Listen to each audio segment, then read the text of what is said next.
Hello friends, आज हम जानेंगे गुप्त वंश के प्रमुख शासकों को क्रम से। गुप्त वंश की स्थापना श्री गुप्त ने की थी।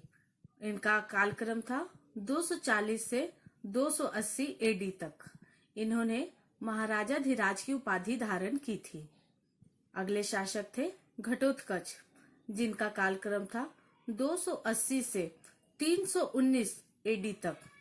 इन्होंने भी महाराजाधिराज की उपाधि धारण की थी। अगले शासक थे चंद्रगुप्त प्रथम, जिनका कालक्रम था 319 से 335 एडी तक। इन्हें गुप्त वंश का वास्तविक संस्थापक भी कहा जाता है। इन्होंने गुप्त संवत की स्थापना की थी और सोने के सिक्के चलाए थे। राजा रानी प्रकार के सोने के सिक्के चंद्रगुप्त प्रथम ने ही चलाए थे। चौथे शासक थे समुद्रगुप्त, जिनका शासनकाल था 335 से 375 एडी तक। इन्हें कविराज भी कहा जाता था।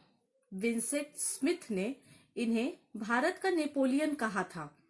इन्होंने प्रयागराज में प्रयाग प्रशस्ति की स्थापना करवाई थी। इसमें उनके दरबारी कवि हरिसेन ने 33 पंक्तियां में समुद्रगुप्त के विजय गाथाओं का वर्णन किया था।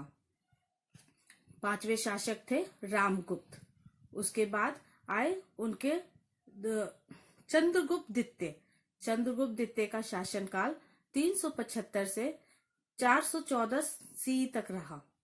इन्होंने शकों को पराजित किया और इन्होंने विक्रमादित्य की उपाधि धारण की तथा चांदी के सिक्के चलाए।